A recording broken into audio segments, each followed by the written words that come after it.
Muy buenas noches a todos. Nos encontramos una vez más en Teoría de la Administración, siguiendo con el desarrollo de nuestro programa. Hoy ya estaremos pasando a otra de las escuelas que tenemos dentro de lo que es la administración. Nosotros ya habíamos estudiado lo que es la teoría clásica, la científica, y hoy estaremos pasando a otra nueva teoría. La teoría que hoy estaremos estudiando se refiere a la escuela de las relaciones humanas.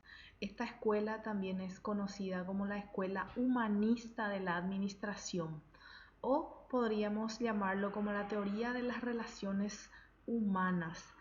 Como ya manejamos, tanto la teoría clásica como la científica no tuvieron muy en cuenta el aspecto humano, aunque se demostró también que en la científica las personas son más productivas cuando trabajan con personas con quien tienen afinidad, pero se tomó en cuenta de forma aislada. Sin embargo, en la escuela de las relaciones humanas se estudia el comportamiento de las personas en su lugar de trabajo, con los compañeros y otras cosas más. En esta unidad estaremos analizando entonces el antecedente que tiene o de cómo surge la escuela de las relaciones humanas, series de estudios que se han realizado que son conocidos como los estudios de Hafstörne, también las aportaciones de Elton Mayo, que es el creador de la teoría de las relaciones humanas, y sus colaboradores, qué aportes dieron en la administración, el aporte de la escuela de las relaciones humanas y una conclusión de lo que es esta nueva escuela que estaremos analizando, que es la de la teoría de las relaciones humanas. La teoría de las relaciones humanas o la escuela humanista fue creado o desarrollado por un sociólogo, psicólogo también, Elton Mayo, con sus colaboradores. Surgió en Estados Unidos como consecuencia de un experimento o series de estudios realizados. Básicamente es un movimiento de oposición a lo que es la teoría clásica de la administración. La teoría clásica pone énfasis en la estructura y la científica en las tareas. Entonces, este movimiento es una oposición a lo que es la teoría clásica. Se opone a lo que defiende la teoría clásica. Entonces, analizaremos mejor para poder hacer una comparación. Con el advenimiento del enfoque humanístico o del enfoque que estudia el relacionamiento de las personas en su lugar de trabajo, sufre una verdadera revolución en el concepto de lo que refiere al énfasis puesto en las tareas de la científica y de la estructura organizacional que es de la teoría clásica. Nosotros ya sabemos que la administración científica pone énfasis en las tareas y la clásica en toda la estructura, pero este enfoque cambia totalmente, hace una verdadera revolución en el concepto. Entonces, el énfasis en las personas que trabajan o que participan en las organizaciones, con el enfoque humanístico, la preocupación por las máquinas y por el método de trabajo, por la organización formal como los principios aplicables, cambia y dan prioridad a la preocupación por el hombre y su grupo social.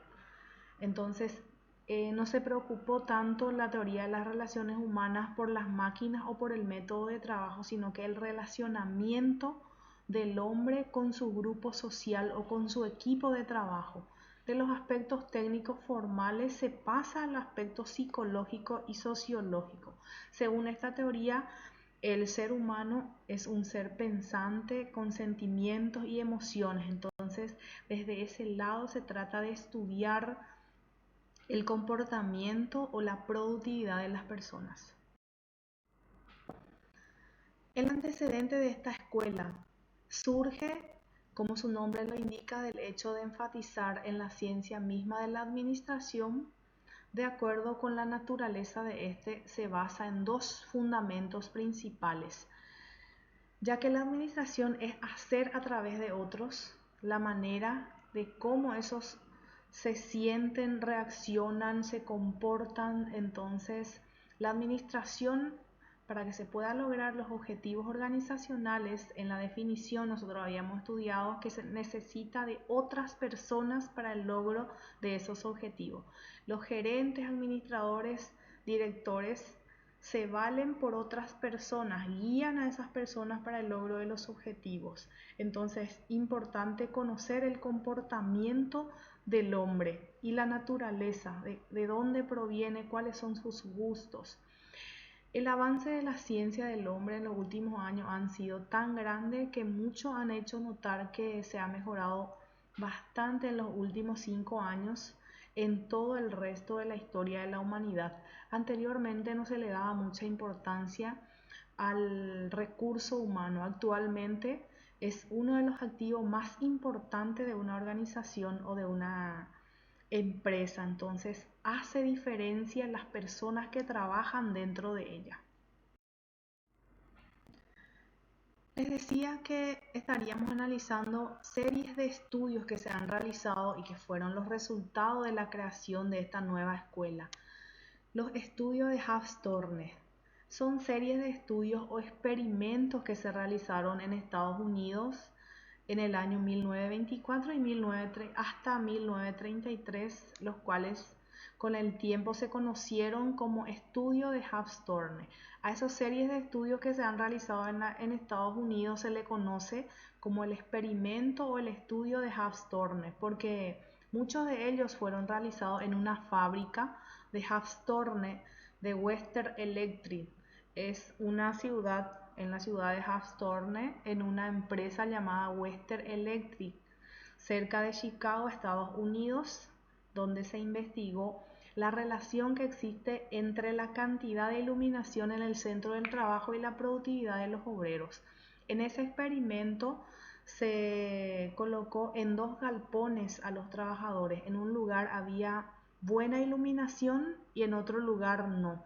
Y ahí se demostró la diferencia en la productividad de los obreros cuando están en un lugar adecuado. Y fueron algunos de los experimentos que se han realizado en esa fábrica de Western Electric, que es conocido como el experimento de Haft-Torne. Los investigadores, como los creadores de la teoría de las relaciones humanas, llegaron a una conclusión de que los empleados son más productivos o trabajarían con más tesón o más ganas si la gerencia se preocupaba por su bienestar y si los supervisores o las personas que prestan atención a este fenómeno se conoció como el efecto de Haft-Torne. Los investigadores como Elton Mayo y sus colaboradores lograron llegar a una conclusión de que los grupos informales de trabajo o el entorno social de los empleados tiene una influencia muy positiva en la productividad. ¿Qué indica eso? Que cuando las personas trabajan con personas con quien tienen afinidad, o ustedes cuando trabajan con sus compañeros con quien son más afines o se llevan mejor, son más productivos con otros compañeros que no sean así. Eso se demostró científicamente en ese experimento. Las conclusiones que arrojaron ese experimento fueron que al ser aceptado por el resto y la actitud aprobada por los demás era lo más importante. Cuando un trabajador se siente aceptado por sus jefes, por sus compañeros, eso hace que sea más productivo. También el nivel de la producción es el resultado de la integración social. Cuando existe buena relación o buena integración entre un equipo de trabajo, eso hace que la capacidad productiva mejore y también influye en la capacidad física y fisiológica de los trabajadores. Entonces es muy importante la aceptación, la buena relación y una buena integración entre el equipo para que sean más productivos. También otro de las conclusiones de ese experimento analiza el comportamiento social de los trabajadores. Hace una comparación de cómo se comportan estando en grupo y cómo se comportan estando de forma individual, porque muchas veces es diferente el comportamiento de las personas estar en grupo que estar solo, o estar en un lugar de trabajo y estar en casa, por decir así. Existen series de recompensas y sanciones sociales, así como una persona se sale de los estándares, es rechazada. Cuando una persona trabaja en grupo y no hace nada, el resto de sus integrantes le puede sancionar y eso hace que el trabajador se preocupe en hacer bien sus tareas y aumente la cantidad de producción para no ser rechazado por su grupo, por ejemplo. Esas fueron las conclusiones del experimento que se realizaron en Hawthorne.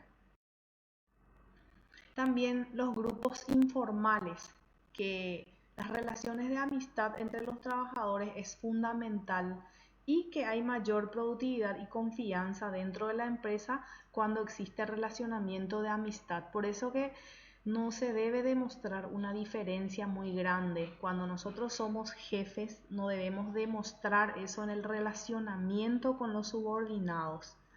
Siempre hay que mantener un margen de hacerle saber quién es jefe y quién es subordinado, pero en el relacionamiento persona o amistad es fundamental porque de esa forma es más fácil lograr que los trabajadores sean más productivos.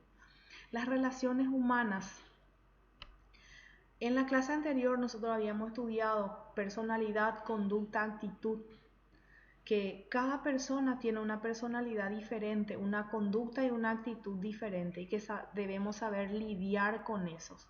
No solo los trabajadores, sino la familia puede influir en la producción, fuera y dentro de la empresa, ya que esos trabajadores son personas que tienen sentimientos, emociones, tienen problemas en su familia. Por más de que muchas veces decimos que eso no debe influir en el trabajo, es imposible evitar que influya en la producción si una persona tiene problemas familiares, por ejemplo. La importancia del contenido de cargo de todos los trabajadores.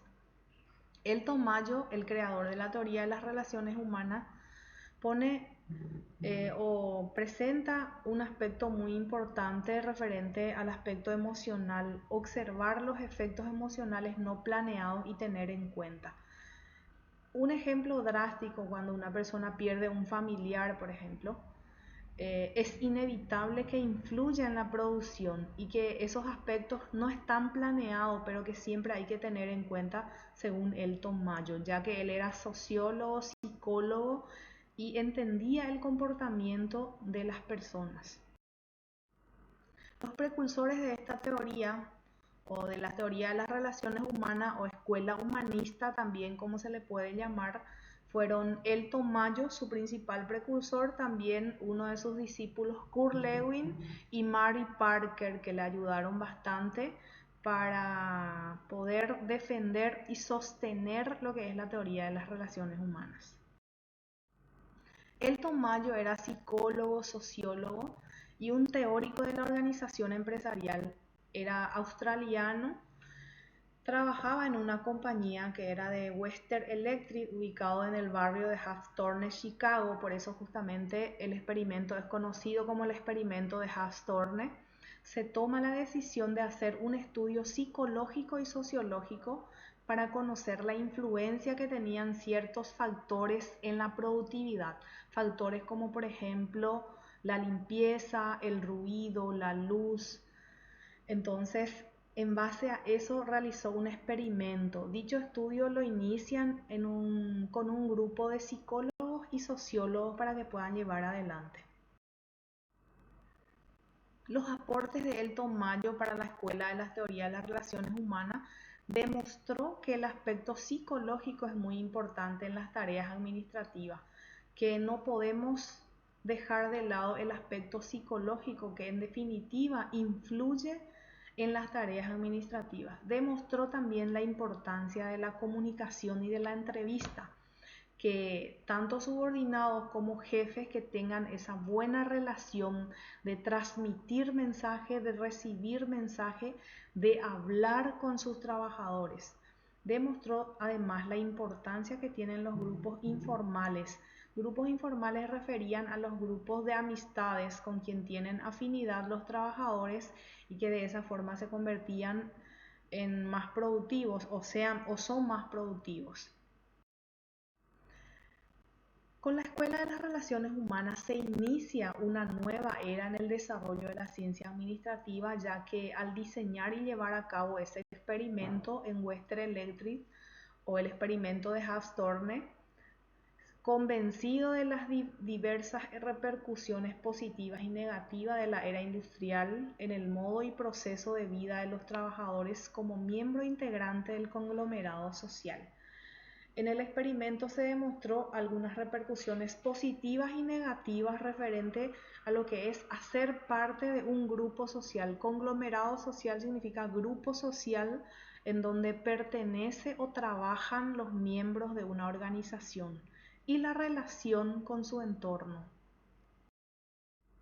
Su preocupación puede sintetizarse en el afán de asegurar que los trabajadores o colaboradores, como son llamados, los conglomerados humanos o los grupos humanos en esta industria de producción en masa donde la tecnología produce la desintegración social dentro y fuera de la industria. Nosotros más bien sabemos que el aspecto tecnológico es muy importante en la producción, pero genera un aspecto negativo que es la desintegración social. Muchas veces nosotros pasamos escribiendo mensajes o hablando por teléfono, estar en las redes sociales sin hablar con el compañero de trabajo, entonces produce una desintegración social fuera de la industria y dentro de la industria. Eso se demuestra y es una preocupación importante, ya que el ser humano es un ser pensante con sentimientos y emociones y es social por naturaleza, necesita relacionarse con otras personas.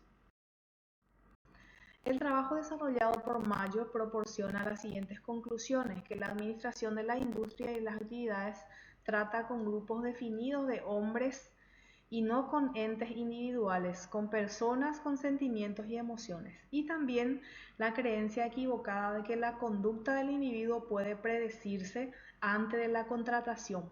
Por más de que se le realice o se le haga todo el proceso de recursos humanos, de contratación, de pruebas, es inevitable que ocurra una equivocación de la conducta que pueda tener un trabajador en su nuevo lugar de trabajo.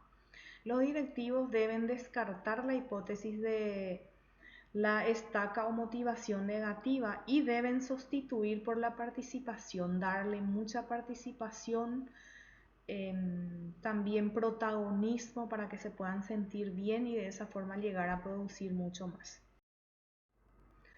Después de haber aportado tanto en la Escuela de las Relaciones Humanas, el Tomayo fue criticado después de haber realizado todo un experimento. ¿Pero por qué fue criticado?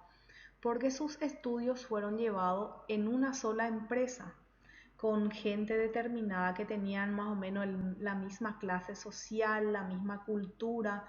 Entonces, por eso fue criticado, porque según algunos autores, que depende del nivel de vida de las personas también para que se comporte de cierta forma. Que cuando una persona de repente es pobre, tiene un comportamiento diferente, de repente de contar con mucho dinero que le puede cambiar su conducta o su comportamiento. Y como los trabajadores de esa fábrica más o menos tenían todo el mismo nivel, la misma cultura, él fue criticado porque el experimento se hizo en una sola fábrica. Kurt Lewin, uno de los discípulos de Elton Mayo, se basa en dos aspectos fundamentales: la motivación y la frustración. Kurt Lewin defiende que es muy importante que el trabajador se sienta motivado.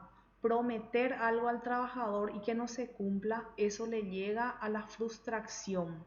La frustración significa cuando no se cumple lo esperado y se sienten decepcionados los trabajadores, y eso influye directamente de forma negativa en la productividad.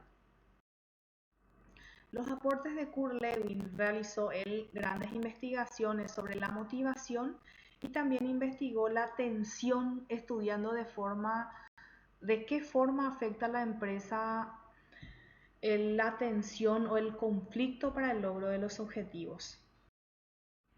Mary Parker analizó también aspectos de coordinación, administración y mando. Uno de los discípulos de Mayo también criticó a la época científica debido a que consideraba que no tomaba en cuenta el aspecto psicológico, ya que el aspecto científico, la escuela científica ponía énfasis en las tareas, buscaba la forma de cómo producir más. Presentó un libro llamado Administración como profesión, que influyó también en el método científico y en el aspecto psicológico, ya que estos autores eran psicólogos y sociólogos. Prestó especial atención también en los aspectos conflictivos de la empresa, que el conflicto siempre está presente, pero que no se debe preocupar, que existen dos tipos de conflictos, positivos y negativos. Mayo y sus colaboradores fueron los primeros en aplicar el método científico en sus estudios, ya que trataron de estudiar a la gente de forma científica o el ambiente de trabajo de forma científica. Pero los investigadores posteriormente tenían una formación más rigurosa en las ciencias sociales, como eran psicólogos y sociólogos, además de antropólogos. Entonces estos últimos recibieron el nombre de científicos del comportamiento, ya que ellos estudiaban científicamente el comportamiento de las personas en su lugar de trabajo o en el conglomerado social. Los aportes principales de la Escuela de las Relaciones Humanas mejoró la perspectiva de la teoría clásica que consideraba la productividad, así como la de recalcar la importancia del estilo de gerencia, y también revolucionó en la formación de los administradores. Y la atención fue centrándose cada vez más en enseñar las destrezas administrativas o técnicas de cómo administrar. Hizo renacer el interés de la dinámica de grupo, que el ser humano necesita trabajar en grupo o en equipo para que sea más productivo. Entonces, para concluir, podemos ver que las teorías anteriores también tienen su importancia fundamental, que cada uno de ellos pretende llegar a maximizar beneficios, de llegar a mayor productividad desde distintos puntos de vista. La primera poniendo énfasis en las tareas, la segunda en la estructura y en el comportamiento de las personas. Entonces, la teoría de las relaciones humanas surge una nueva visión sobre el hombre y hace énfasis en algunos aspectos. Que los trabajadores son trabajadores sociales que tienen sentimientos, emociones, temores, y los sentimientos sabemos que cambian, así como las emociones también, y que necesitan ser motivadas, que tienen ciertas necesidades y estas logran satisfacer básicamente con la ayuda de un grupo donde interactúan. Y el comportamiento de los grupos puede manejarse mediante un adecuado estilo de supervisión y liderazgo. Como administradores sabemos, o contadores, o profesionales en síntesis, debemos tener un verdadero estilo de supervisión y liderazgo adecuado para poder dirigir a personas con actitudes, personalidades y conducta diferentes. Las normas de grupo funcionan regulando el comportamiento de los individuos. ¿Qué significa eso? Debemos ser nexo o debemos tratar de equilibrar la relación existente, ya que cada persona tiene personalidad diferente. La psicología industrial contribuyó a demostrar la parcialidad de los principios administrativos adoptados por la teoría clásica también. De esta forma, cerramos lo que es referente a la teoría de las relaciones humanas. Espero que les haya gustado. Muchas gracias por su atención. Hasta la próxima.